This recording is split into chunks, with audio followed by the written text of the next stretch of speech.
Good evening. Welcome to Inside City Hall for Wednesday, August 27th, 2025. I'm Errol Lewis. Trying to jumpstart his campaign, mayoral candidate Andrew Cuomo slammed the frontrunners, Zohran Mamdani's affiliation with the Democratic Socialists of America for their policy stances on the economy, policing, and jails, arguing that voters do not know what he really stands for.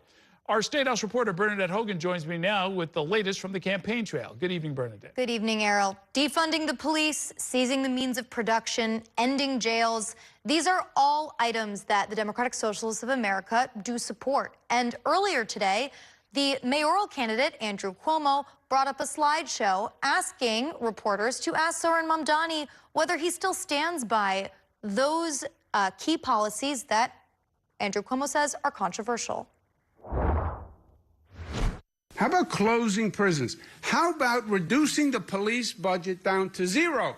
Mayoral candidate Andrew Cuomo is continuing to take aim at Democratic frontrunner Zohran Mamdani's affiliation with the Democratic Socialists of America. And prisons and jails. New York City's right now in the middle of a whole jail construction program, right? And again, these are directly from their charter. Defund the police, cut budgets annually towards zero. Laying out the DSA's platform in a slideshow and even arguing New York voters likely did not know the policies Mamdani stands for. I think if they knew that, they would have never done it. I think they knew freeze the rent, and they did not know that it was only for rent-stabilized apartments. And rent-stabilized apartments are only 30% of the total housing units. Nobody told them that. They didn't read that anywhere. Mamdani led Cuomo in the ranked choice vote by over 12 points after primary night and is currently the frontrunner against all mayoral candidates. A Mamdani spokeswoman told New York One on Wednesday the candidate believes that it's government's job to make people's lives better, and his platform to do so is public, specific, and clear. That's what he's accountable to, not those of any other organization or individual. Cuomo also said if Mamdani is elected, then President Donald Trump would follow through on threats to punish New York, referencing his recent order to send troops into Washington, D.C. If Zohran Mamdani became mayor, how long would it be before he took control of New York City? A day? 2 days? A week? This week, Trump called New York's bail law a tragedy after signing an executive order targeting states with cashless bail policies. Cuomo signed the original changes to the bail law in 2019 that has since been amended multiple times, accused by Democrats and Republicans of being too lenient on criminals. When asked if he regretted greenlighting the original policy, I would sign it with the amendments. If you remember, when I proposed it, I wanted judicial discretion in the bill, right? That was in my initial proposal. The legislature refused. And meanwhile, Mayor Eric Adams did receive a notable endorsement today, Errol, by the Sanitation Workers Union, Teamsters Local 831. And all of this is a part of the campaign trying to prove that he is worthy of re-election and saying, look at these municipal workers, they think I've done a good job, and they're backing me for another 4 years. Is Andrew Cuomo saying that the national charter and the national positions of the DSA should be attributed to Zohran Mamdani? Because you could take that for the Democratic Party, the Republican Party. There's all kinds of stuff in there about charter schools, all kinds of things that Democrats say that they believe, but not every last Democrat signs on for all of that. And Andrew Cuomo was asked that question. Listen, you're a Democrat. Do you agree? Or has there ever been a policy disagreement you've had with the Democratic Party?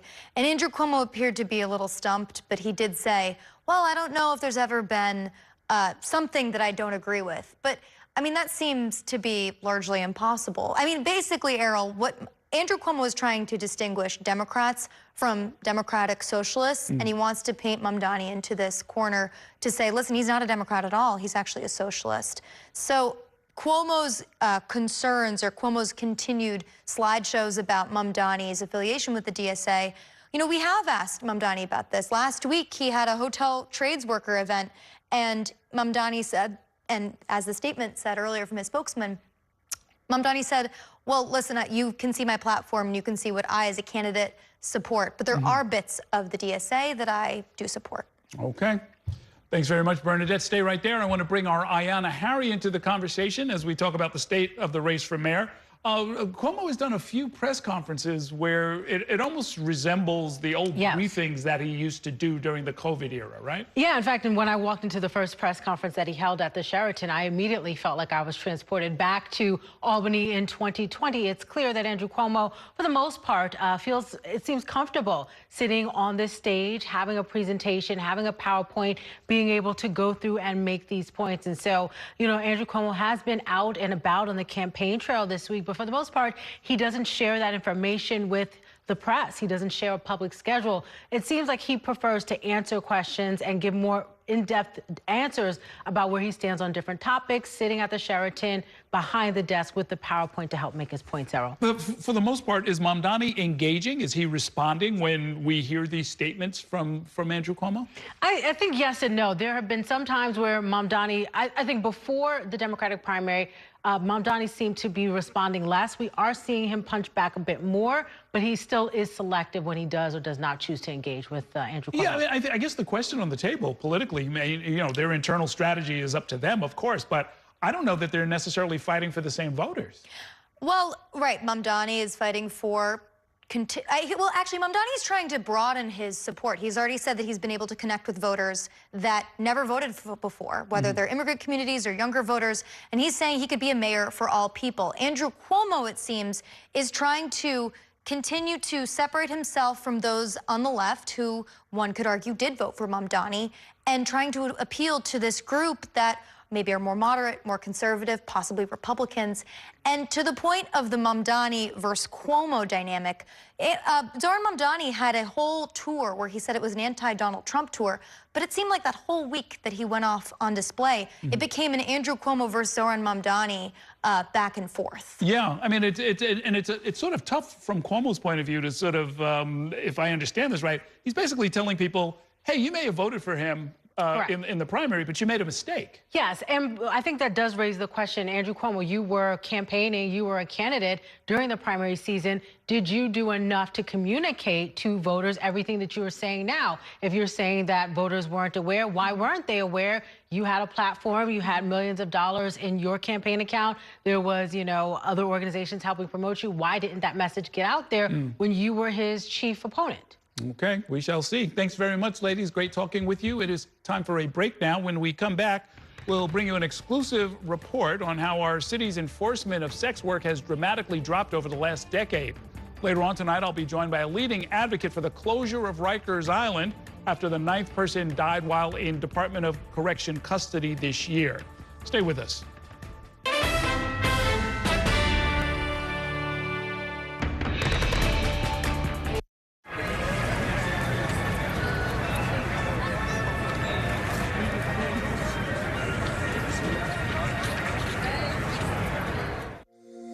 Every day tells a new story. At Mornings on One, we're dedicated to bringing you the stories that matter most to start your day with in-depth coverage of the day's developing news. I'm Pat Kernan. Here are the stories we're following this morning. And weather updates every 10 minutes. Some morning sunshine possible, clouds take over. It's our responsibility to get you the information you need before you head out the door. Mornings on One, weekdays starting at 6 on the Spectrum News app. Free for Spectrum customers.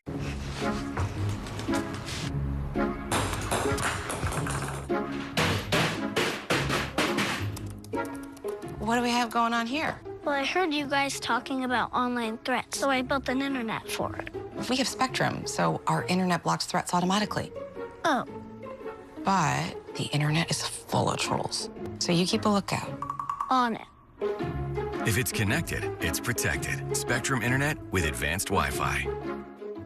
I'm Sandra, this is Jorge, and we were adopted in 2019. I remember when they first came to us, Michael was already a teenager.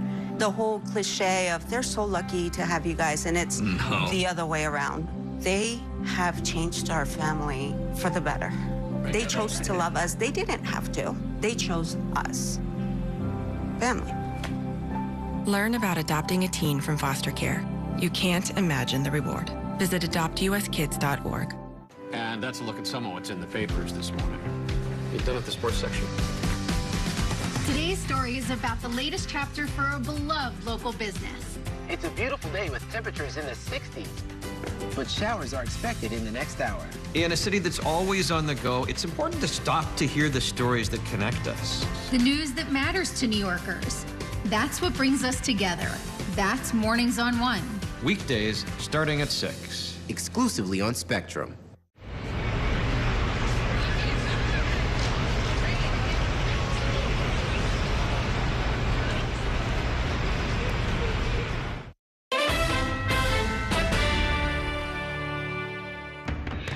Welcome back to Inside City Hall. Some of Zohran Mamdani's rivals see a real vulnerability in his campaign support for decriminalizing prostitution.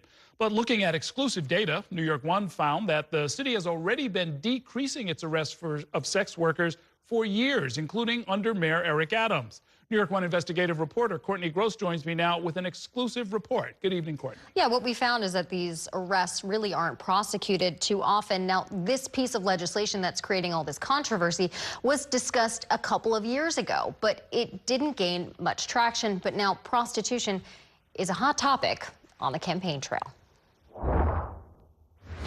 I needed something that allowed me to work a minimum amount of time in order to pay my bills. A minimum amount of time with them for the most amount of money, I assume. Correct. Laura Torlaschi was in an unusual line of work. What line of work do you do?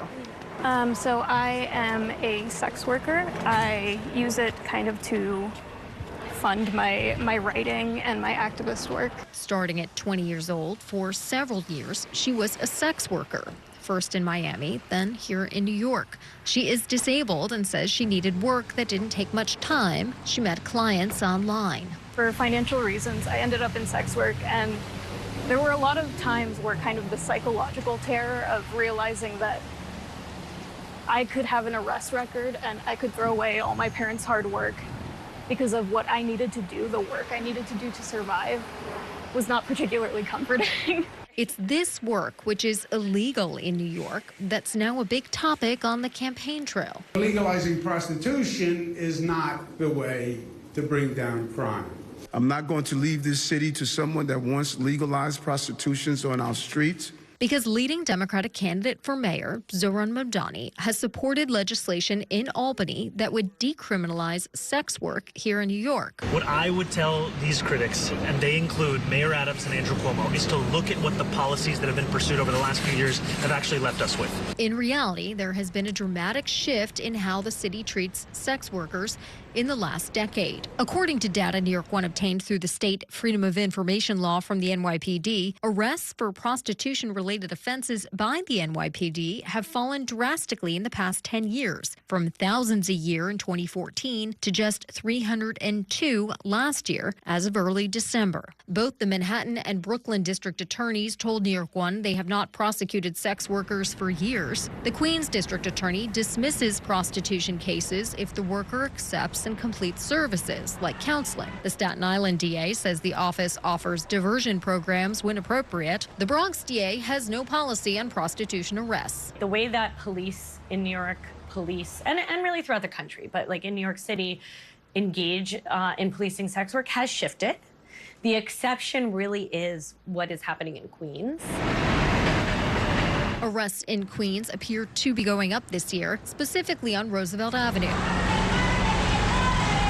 That's where the NYPD and the Adams administration are cracking down on illegal brothels and street-level prostitution. Since the crackdown started in October, there have been 397 prostitution-related arrests as of the end of June, according to the mayor's office. Advocates acknowledge the idea that prostitution would be completely decriminalized in New York is a long way off. That is something that we know as advocates that this is not something that's going to happen tomorrow. In New York City, but we are laying the groundwork to have the complex conversations so that eventually consenting adults can do what they want to do safely. At least for now, the Mamdani campaign says it's not something that's part of his agenda at City Hall. Some hope that changes. Criminalizing any aspect of the industry only leads to driving the industry further underground. It leads to cutting sex workers' income, which makes them more desperate and more willing to compromise their boundaries. And I want to see a New York City where sex workers are not afraid of being re-victimized by a carceral system.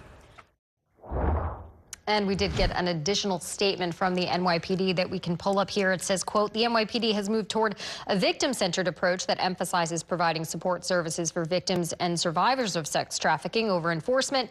This shift in focus places a greater emphasis on those who traffic individuals and buy people for sex. And Errol, that's really a sentiment or an approach that we heard from the other DAs that don't prosecute sex workers in this case, that being in Manhattan and Brooklyn, that they do still prosecute people who patronize sex workers. But I mean, there's human smuggling, there's sex trafficking, there's abuse and coercion of all kinds that are going on. That's all adjacent to all of this stuff. Do the NYPD and the district attorneys spend any time on that? They do say that they do. I don't have the data right in front of me. And that's also the argument on the campaign trail, particularly from Andrew Cuomo, who really raised this issue a couple of weeks ago and brought it to the forefront after really no one was discussing it at all, trying to put the spotlight on Mamdani's position in particular is where does he really stand when it comes to the prosecution, the arrest of sex workers and prostitution. And honestly, in my conversations I've had with the Mamdani campaign thus far, they haven't really been able to say quite specifically with great detail about what his approach would be. They say it's not on his agenda right now. It's not on his agenda that he's running on. We know what his agenda is, that being, the buses and the childcare, and they really don't want to talk about this issue. The bill that he signed on to never got passed, but it sounds like the data suggests that it might as well have been passed, because if there's a law on the books, there's a crime on the books for which there are almost no arrests and no prosecution in any kind of systematic way, is it really a crime? Yeah, and the legislation that he signed on to in particular, and that is being pushed by the advocates that we spoke to, decriminalizes the conduct for the patron and the sex worker. But it keeps in the criminal code and on the books the trafficking, the coercion, whether or not there's a pimp involved. So theoretically, prosecutors, the NYPD, would still be able to go over those other, more dangerous crimes that they say that they do go after now. Okay, thanks very much, Courtney. We are going to take a short break now, and when we come back, after several delays, Amtrak unveiled its new high-speed Acela trains. That happened today, and our Kevin Fry took the ride up from Washington, D.C. He's going to join us next to talk all about it. Stay with us.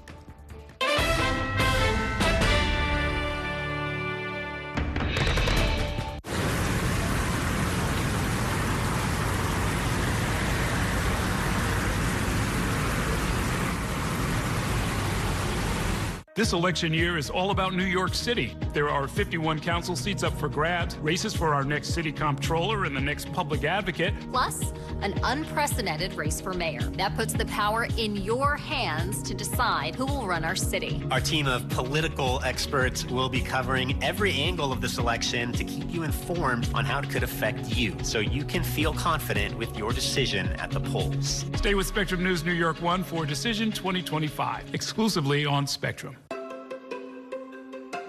We chose Spectrum Business because every second matters in our operation. We need a network that can move as quickly as we need to. We are a takeout restaurant. Half our business is online. So we needed something dependable, reliable, with great service. The state-of-the-art facility depends on a state-of-the-art network to support classroom engagement. Join the network made for business with solutions made for every size. Visit spectrum.com/made for business to get started.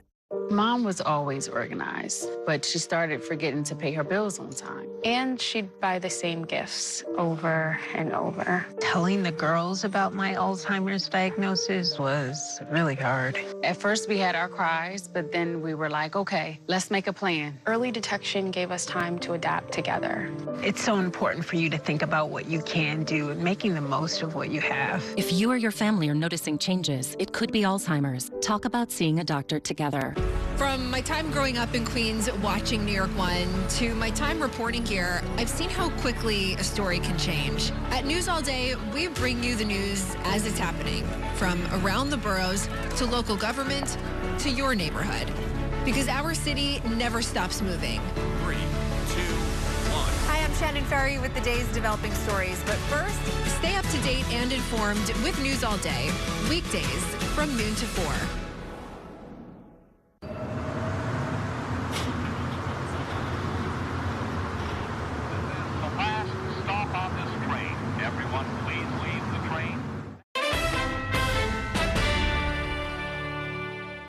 Welcome back to Inside City Hall. After years of delays, the fastest trains ever in the U.S. are finally hitting the rails. The next generation of Amtrak's high-speed Acela fleet enters commercial service tomorrow, making runs between Washington, New York, and Boston, and promising peak speeds of 160 miles an hour and a smoother ride. Kevin Fry in our Washington, D.C. bureau was on board for today's inaugural trip, and he joins me now to talk about it. How was the trip? Well, I mean, look, Errol, we know that the current fleet is certainly showing its age, and we finally, after years of talking and talking and talking, got to see these trains in action.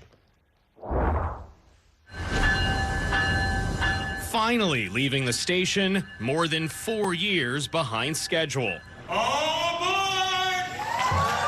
Top officials took the wraps off Amtrak's new Acela fleet Wednesday, a day before they begin to welcome passengers. We're going to be able to carry more people on these trains, which hopefully means better pricing.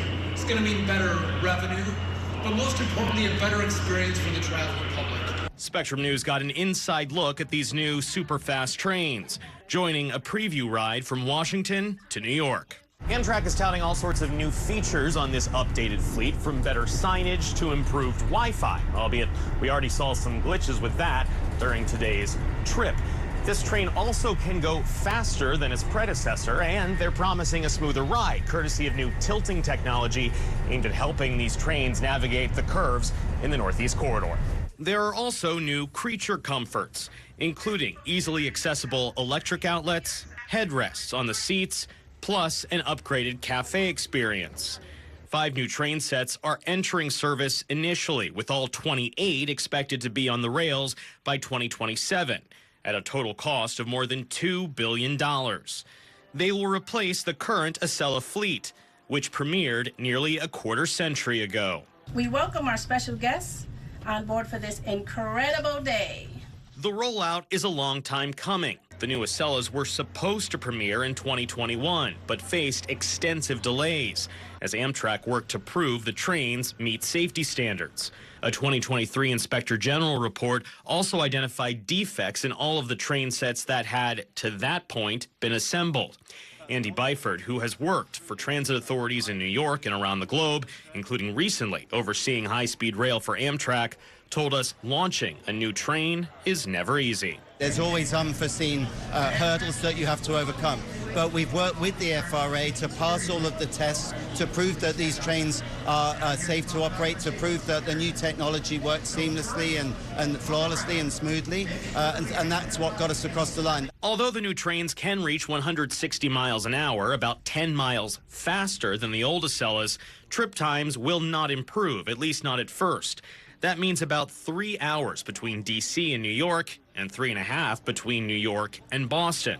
And overall, the U.S. still lags behind other developed nations in passenger rail service and infrastructure. We've got a very long way to go. This is a beginning, right? This is a start, and it's good. But one of the points I hope we can make today over and over again is that the process that got us to this moment can't stop. That said, future battles over Amtrak funding still loom. But at least the next generation of high-speed train service is finally on track.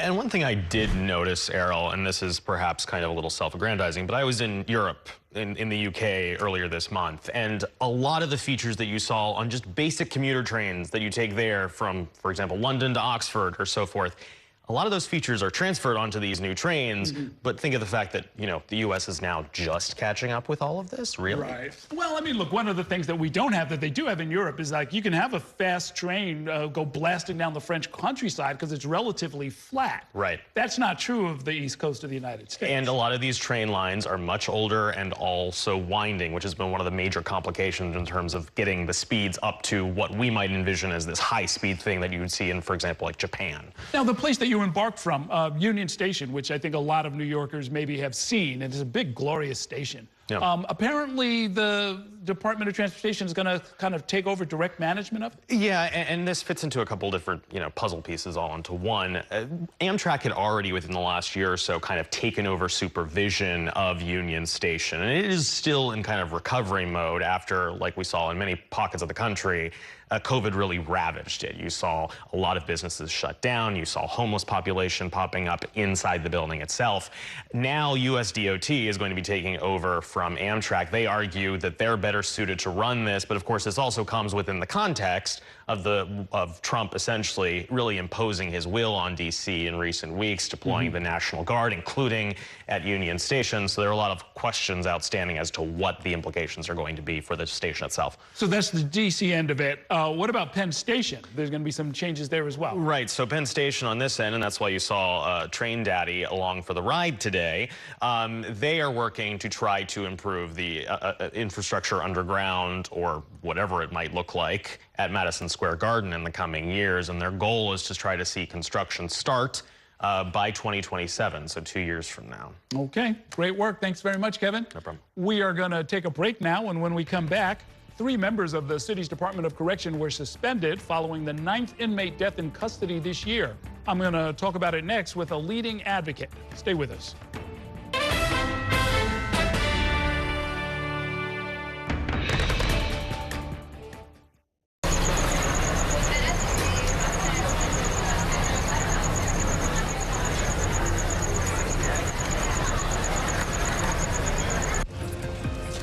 My time at New York One has shown me that in the city that never sleeps, the news never stops. So as the day winds down, turn to the rush hour. Good afternoon, I'm Monica Burke. To catch up on the stories that matter across the 5 boroughs, with in-depth interviews from the city's newsmakers, plus the latest forecast. Catching you up with today, preparing you for tomorrow. Right here on the Rush Hour. Weekdays from 4 to 7 p.m. Watch this. I can make it hotter, I can make it colder. Hotter, colder from my phone. Smart birdhouse. Even the birds have Spectrum Wi-Fi. Who likes treats? You do. That's right, yes you do. Very impressive, son. And one more. Nice. Can I change colors? Launch party mode. Yeah. It's all about connecting with the fastest, most reliable internet from Spectrum. I'm Chris Jakovic. I served in the United States Air Force, and I deployed 3 times. So in 2017, I was serving as an Air Force First Sergeant. Our motto in that role is, my job is people, everyone is my business. But unfortunately in that year, I would lose my own brother, Lance Corporal Adam Jakovic, to suicide. The majority of veteran suicides are from guns. I store my weapons securely, not only for myself, but for my family. My service never stops. At Spectrum Noticias, we recognize that our New York City community is vibrant and diverse. Spectrum Noticias delivers balanced coverage of the stories that matter in our communities and across the country. Our journalists are based in the neighborhoods we cover, ensuring you get in-depth reporting on what's happening in the places we call home. So join us at Spectrum Noticias. We're always on, always there for you. Now available on your TV. Check your local listings. Also available on the Spectrum News app.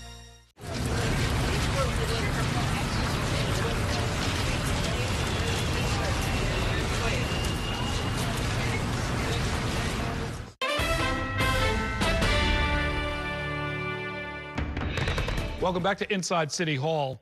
3 Department of Correction employees have been suspended following another death at Rikers Island over the weekend.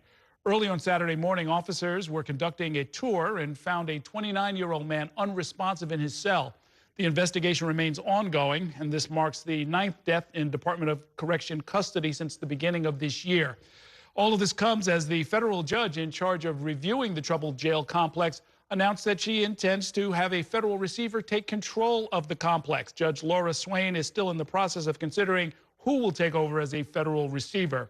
The city is legally mandated to close Rikers Island by 2027, but an independent Rikers Commission has warned that the city is not on track and will not meet that deadline. Joining me now to talk more about all of these issues is Darren Mack. He is the co-director of Freedom Agenda, part of the Urban Justice Center. I want to, I guess, start, Darren, thanks for coming in, with what we know so far about what happened. We got a very bare bones explanation from the Department of Correction. Yeah, so, first, my condolences to the Billa family for losing their loved one tragically on Rikers Island. For Freedom Agenda, many of our members have lost loved ones on Rikers as well. As far as we know, Mr. Billa was found in his cell unresponsive. He was in a medical unit known as the PACE unit. And what's even devastating that, being in the highest level of care on Rikers Island, the PACE unit, the program to accelerate clinical effectiveness. This is supposed to be the highest level of care, and this underscores that no one is safe on Rikers Island. 10 deaths this year already, 43 deaths during Mayor Adams since he took office, and it's a tragedy that another death, another family has to grieve. And it's a tragedy that the Department of Corrections, they issue this recycled statement to the family. It sends a clear message that they're more concerned about the inconvenience of managing, a PR statement rather than reckoning with, the tragedy that happened. The 3 suspensions, what does that say to you, that 3 corrections personnel were suspended? Yeah, accountability is important. Equally important is taking action to, 1, reduce the population on Rikers Island, which the Department of Corrections has the power to do, utilizing the 6A early release program, which has been effective. And also, the mayor basically implementing the plan to close Rikers. Just in March, the Lippman Commission proposed several suggestions to get us back on track. And unfortunately, this administration hasn't lifted a finger to implement that plan. So, say a little more about the early release program you're describing. Yeah, so the Department of Corrections Commissioner has the power to release people who are serving a city sentence of 1 year or less. And this program is under supervision, and this program has proven to be effective. And there's literally hundreds of people who are actually eligible right now to get in this program. And unfortunately, DOC Commissioner hasn't been utilizing it to reduce the population. When you say under supervision, do you mean like an ankle bracelet or visits from a probation officer, that kind of thing? It's not an ankle bracelet. It's basically like you have to report back in to whoever the agency that's managing the ATI services, Alternative Incarceration Services. So yeah, this is something that could be utilized and that's been proven to be effective. The idea that a 29-year-old who's waiting for his day in court should simply turn up dead on a Saturday or early in the morning, these are the kind of problems, the 43 deaths that you alluded to, are exactly why the federal judge has decided that they need basically a takeover of the complex, right? Yeah, so yeah, this has been a problem for a long time. I was detained on Rikers Island as a teenager when it was 20,000 people detained there. It was out of sight and out of mind, but it wasn't until survivors of Rikers like myself, family members who lost their loved ones or had loved ones on Rikers Island, basically made noise about what was happening, decades later.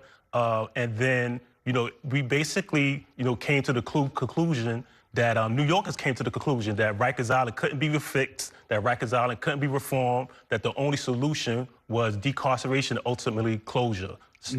Yeah, I mean, that is, in fact, the law. The law is that the complex will be closed, that the places that are being built right now, I drive past the Brooklyn House of Detention all the time, and it's under construction. They're doing something similar in Queens. They're going to do something similar in the Bronx.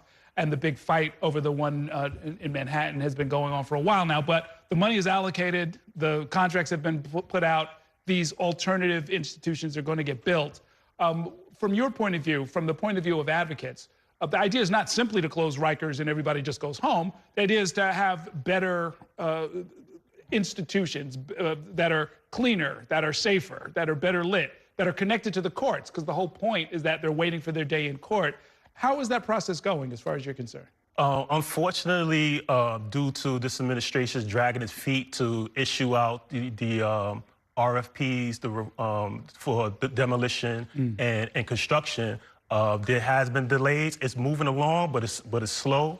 But thankfully to City Council, the Speaker Adams and City Council, we finally have $50 million invested in mental health and justice impacted supportive housing and all those things to reduce the jail population, to close the pipelines that's feeding incarceration. So the work continues, and we hope, with this death that just happened, that the mayor do something different to implement this plan to close Rikers and reduce the population. On January 1st, whether the mayor is still Eric Adams or there's a new mayor, what does the next administration need to do? So the next administration basically, right now, AMKC is the largest facility out of the 10 jails on Rikers Island, and it's been empty for months. And under the Renewable Rikers Act, when that was passed in 2021, when the administration, if a land or any facility is not being utilized by the Department of Corrections, then under the Renewable Rikers Act, they could transfer that land or facility to the Department of Citywide Administrative Services, and this is something that this mayor could do right now, and whoever's the mayor next year, they could move that forward. They could continue to invest in the things that we know that's evidence-based to close the pipelines that feed in incarceration and expedite the closure of Rikers Island, in its entirety. You talk about, we know that there are many streams that feed into the carceral system, if you want to call it that, the technical name. But what's one thing that you'd like to see the next mayor do that you think would substantially cut the flow of people who keep ending up in jail? Yeah, there's this thing called FACT teams. It's like teams of mental health experts that go out into the communities, they could go out into the subways and connect people who have mental health issues and who are unhoused as well to the services that they need. We need to beef this system up. We need to be invested in this because, half of the population on Rikers Island right now has a mental health diagnosis, and 20% of that population has a serious mental health illness. So if we build the community-based mental health services like these FACT teams up, this will drive down the population, drive down the pipelines that's causing incarceration in the first place. Okay.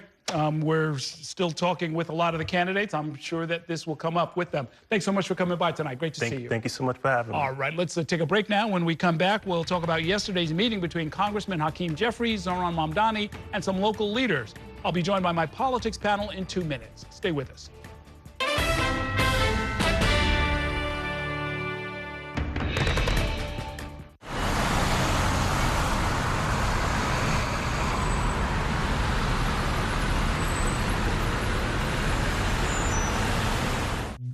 If it's the theater you love, then we've got just the ticket.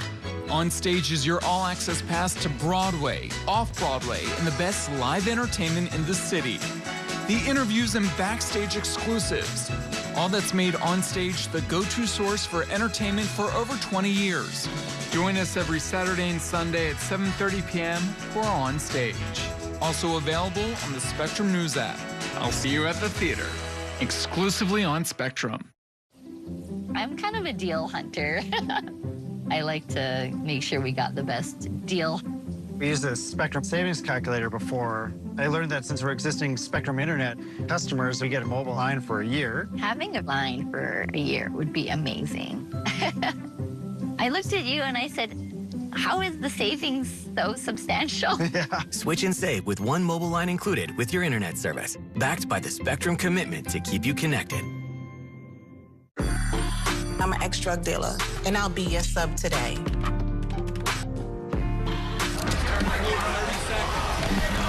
2 milligrams of fentanyl can be lethal. A lethal dose is in here. Who gets it, I won't know.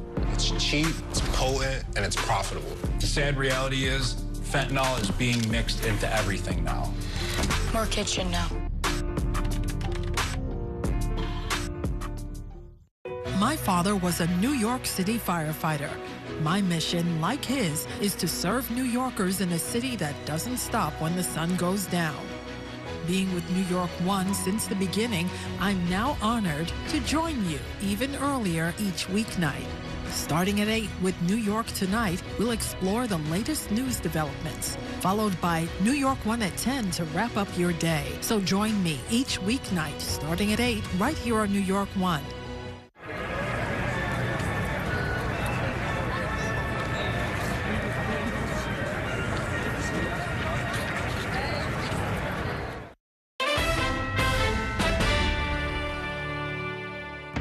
Welcome back to Inside City Hall, where we are turning our attention back to the latest from the campaign trail. The race for mayor, of course, is on everybody's mind, and here to help me make sense of it is my politics panel. Susan Kang is a political science professor at John Jay College and a leading member of the New York City Democratic Socialists of America. And joining us, as he does every Wednesday, is New York One political commentator Herson Barrero. Thank you both for being here. I wanted to start by talking about some ethics issues. Last week, the former chief advisor to Mayor Adams, Ingrid Lewis-Martin, was indicted on felony corruption charges.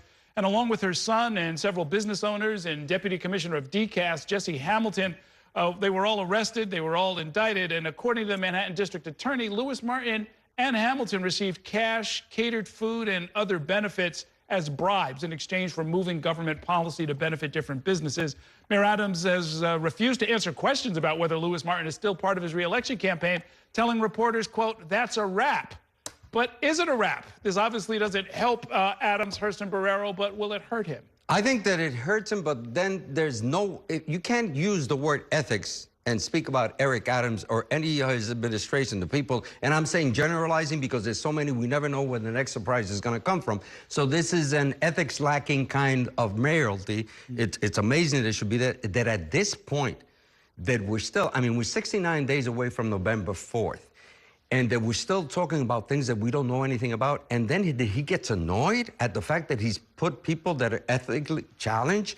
I don't understand that what he doesn't see that rest of New Yorkers, his poll numbers are negative, under negative right now. In the latest poll that hasn't been released. So I don't know what he's talking about. Okay, but there's a percentage of New Yorkers who will support Eric Adams, no matter what kinds of allegations come out, because they're sympathetic to his argument, which is that we're not really engaged in ethical violations. This is kind of the way things are done. And compared to things that also have happened in politics, this is very small potatoes. And I'm not saying I agree with this, but when you look at things that do happen in politics, like things that look like naked corruption, this is kind of small potatoes. So for that population of his supporters, it doesn't matter what kind of allegations come out. It doesn't hurt him. People who don't like him continue to not support him. Interesting take.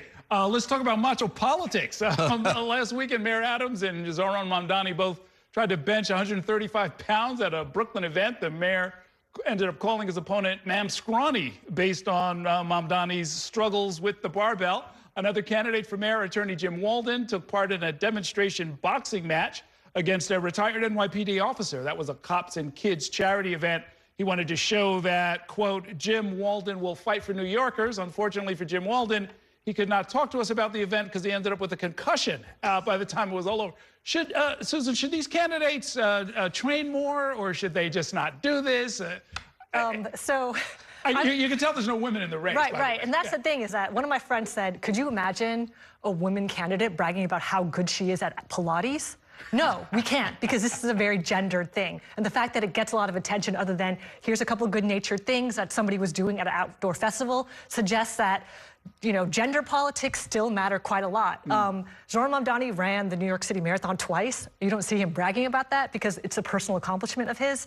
That's not something I could ever do. We should think about these candidates based on the things they say that they're going to support in terms of their policy, and worry less about this kind of performative, you know, I didn't know events. he'd run the marathon. That actually explains a lot. He probably should have mentioned that. Well, he's not going to do it because, like you say, it's a personal accomplishment. You're healthy, you want to stay in shape, you want to do that. But to do bench presses, and then the mayor, who, you know, he's like in love with himself. He's like, look, you know, he walks and he likes to be complimented. Respect. He handled it pretty well. But I think also that Andrew Cuomo and all this is childish, stupid. It's macho male nonsense. You know, I was embarrassed by it, but I was surprised at Mamdani's handlers, which goes to show you they're not making props or making him sure that he looks. He tried it. They should have trained him at least to bench press something, but he didn't want to get into it, and I congratulate Mamdani for that. Good to know. Speaking of Andrew Cuomo, in an effort to rebrand himself, he made a campaign video with him talking with his daughter about which campaign song to use. I think it's supposed to make him more likable. Does it make him more relatable? And was that the problem he needed to solve? No.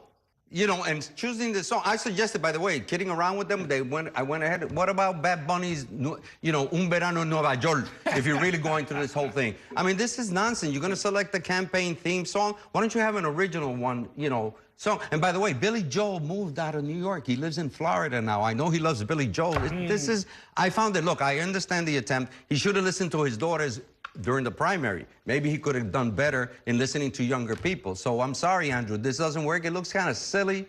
You know, I think that lane of videos like that, I think Zohran has got it down pat. Look, I agree with Curtis Lewa, who said that when we try to do these videos, we come off as cringe, right? That's the language he used. And I think he's got his finger on the pulse, right? I think his daughters are very charming, and it doesn't hurt him, but I don't think it helps him. It's not going to help him get a new audience or new supporters. It does kind of humanize him a bit, but that's not adding that much to what Andrew Cuomo brings to, you know, his candidacy or the race. Yeah, I mean, that's the thing that I was getting at. Is that the problem you need to solve? It's like, hey, I would have won the primary if people liked me more. I don't think that's what the problem was, right? Well, I mean, I thought it was he definitely didn't try to get people to like him. That's for sure, though. Well, but that's Andrew Cuomo. He has never won on the likability contest. He's never been one of those guys that wants to be, he doesn't like campaigning. He just likes to prove that he should concentrate on what he accomplished in all the years. But he's been out there more than anybody else, including Eric Adams, and concentrate on what you will do different or add to those accomplishments. But the negative thing is, like, he's at 60%, and Eric Adams is negative, I don't know, 50%. Single digits. Yeah, single digits, something like that. So these are not likable guys. That's not going to help him because people, it's always Andrew Cuomo. All of a sudden, he brings in his daughter, which, by the way, he has been a good father to all three. I know that for a fact. Yeah, no, I met the daughter, and they seem to really hit it off. And yeah. She's definitely a plus on the campaign trail. Right. Let's take a short break. I've got more to talk about with this panel. We'll do that in 2 minutes. Stay with us.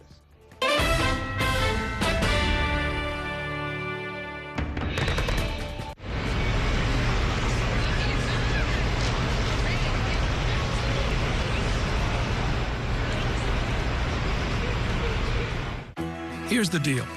People need a place to explore national issues that have an impact on their community. To understand those issues better, we're bringing together our team of local political journalists from across the country to break down what's happening. So join us every week to catch up on the key stories making a big difference across the nation and in your local community. Watch The Big Deal with Errol Lewis Friday nights at 9 on Spectrum News New York 1. Available on all of your favorite devices exclusively on Spectrum.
Every day tells a new story. At Mornings on One, we're dedicated to bringing you the stories that matter most to start your day with in-depth coverage of the day's developing news. I'm Pat Kernan. Here are the stories we're following this morning. And weather updates every 10 minutes. Some morning sunshine possible, clouds take over. It's our responsibility to get you the information you need before you head out the door. Mornings on One, weekdays starting at 6 on the Spectrum News app. Free for Spectrum customers.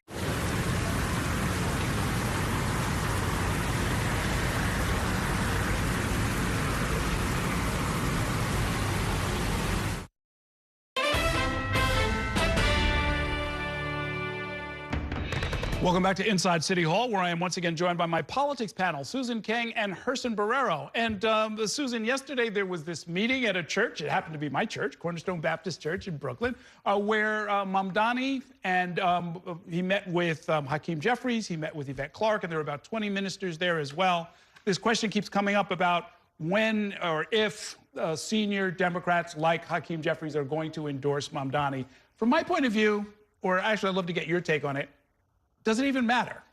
I mean, Mamdani won the district in the primary. He will probably win it in the general. He doesn't necessarily need the endorsement for that, right?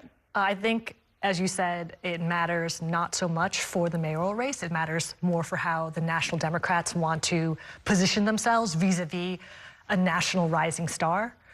So do they want to sort of line up around these politics, like a politics of hope, a politics of economic security, or do they want to continue playing it safe? And we saw the latest polling numbers about how Democrats feel about the conflict, right, in Gaza, and I think it would be good for them to support him for many reasons, because the reasons why they say they're withholding support is because of the Israel question. Right. So something like 75% of Democrats say that they don't want more military support and that they're sympathetic to the Palestinians in this conflict. So I think it would be smart.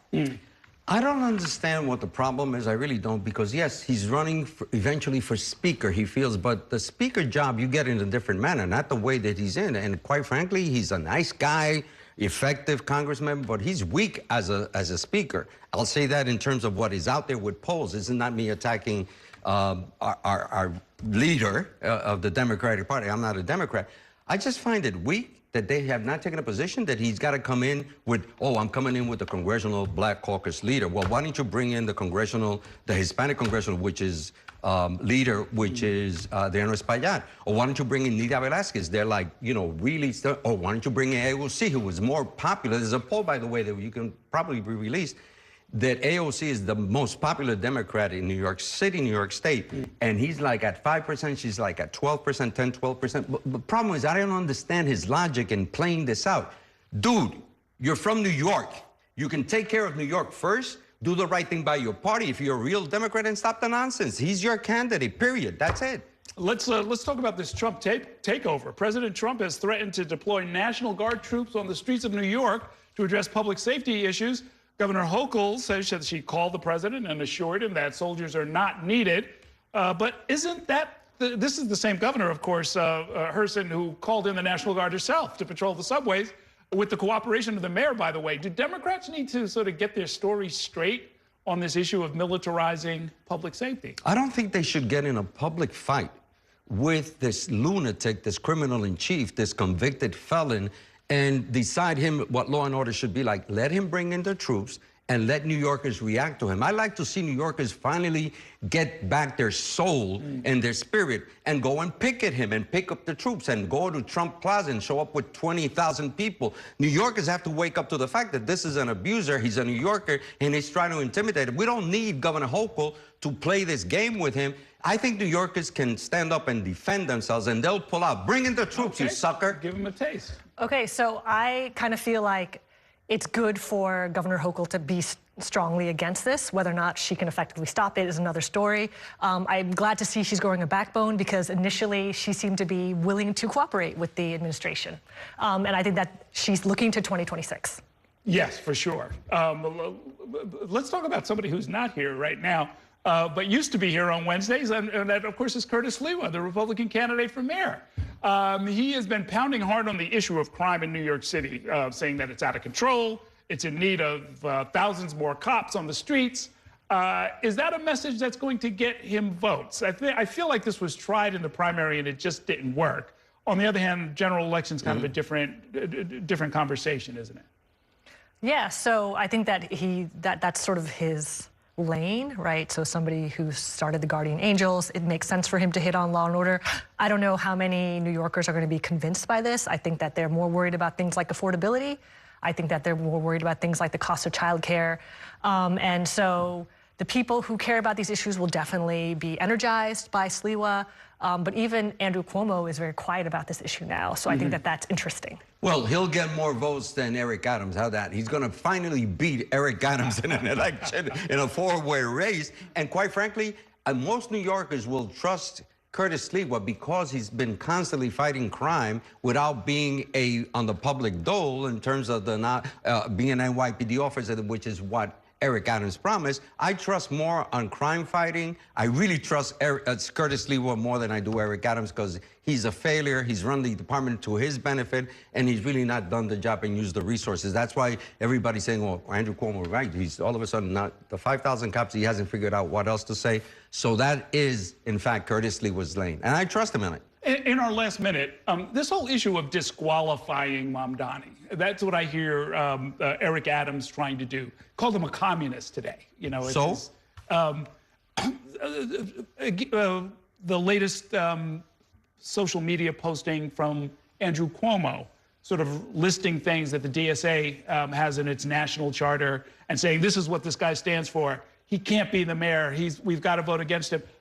I always thought that, especially at this stage of the game, you should be making a positive case for yourself, not trying to sort of exclude or disqualify the other guy, right? I mean, it's too late for that. I think we agree on that one. 69 days to go to November 4th. I think you better start defining who you are. Stop trying to take down this guy. By the way, I do think that the argument they could make is that, you know, he really hasn't been vetted. Mamdani hasn't really been vetted by the political reporters.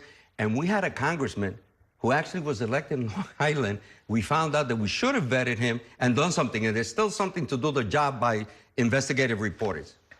So I agree that they should be making their own positive case. The outcome of the primary showed that these arguments didn't work with voters, so times have changed. And also, I think Cuomo deleted one of his tweets. It was one about the 4-day work week because people piled on. Because he was like, if this happens, New York will be destroyed. Yeah, give me some of that. Yeah, people were like, I want a 4-day work week. Sounds pretty good. So I think that they're out of touch. Aren't we doing that now? Very interesting. Yeah, work from home has scrambled the whole question. Yeah, exactly. Thanks so much for coming by. Great talking with both of you. That is going to do it for tonight's show. Thanks for watching and have a great evening. We'll see you next time inside City Hall.